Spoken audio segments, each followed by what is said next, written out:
sentencing hearing transcript, which we know he won't, he would find the judge in full agreement with the jury's verdict that Ghislaine Maxwell was indeed guilty beyond a reasonable doubt of sex trafficking. The judge said, the crimes for which I sentenced Ms. Maxwell today are the crimes for which a jury convicted her of committing following trial.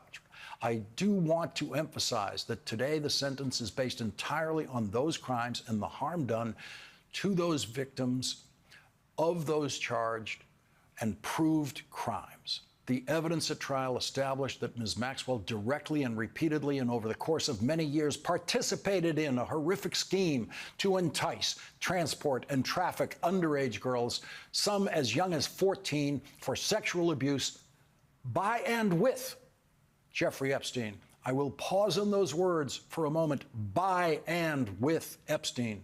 It is important at the outset to emphasize that although Epstein was, of course, central to this criminal scheme, Ms. Maxwell is not being punished in place of Epstein or as a proxy for Epstein. Like every other participant in a multi-defendant case, Ms. Maxwell is being punished for the role that she played in the criminal conduct.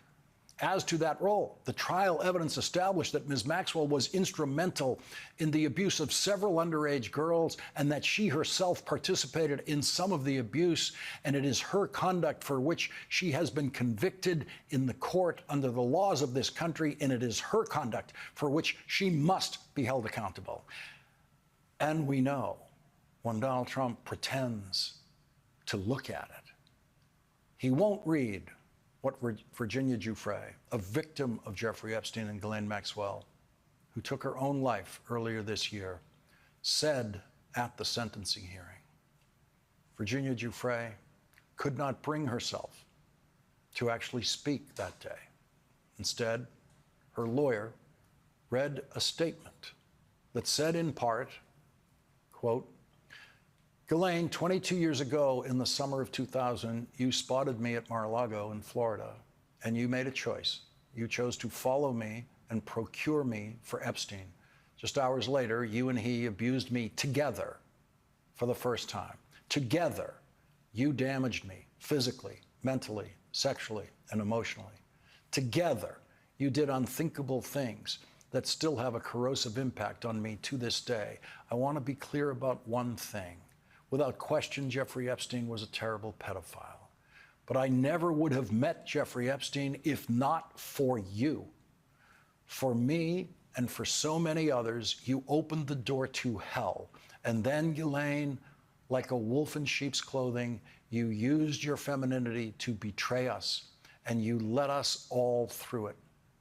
You could have put an end to the rapes, the molestation, the sickening manipulation that you arranged, witnessed, and even took part in.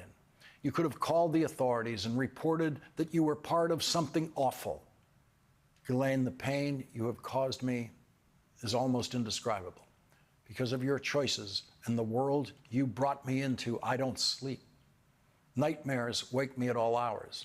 In those dreams, I relive the awful things that you and others did to me and the things that you forced me to do.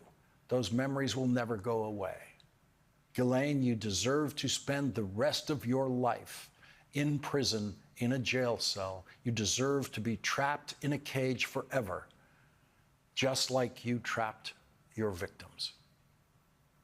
And today, Virginia Giuffre's family said in a statement, quote, we, the family of Virginia Roberts Giuffre, are grateful to the Supreme Court for denying Ghislaine Maxwell's appeal to invalidate her conviction. We are committed to ensuring that convicted child sex trafficker Maxwell serves out the entirety of her 20-year sentence in prison where she belongs. We remain hopeful that the DOJ will realize that she belongs in a maximum security prison, not the country club one she is currently in, the first human trafficker ever to have been afforded that privilege.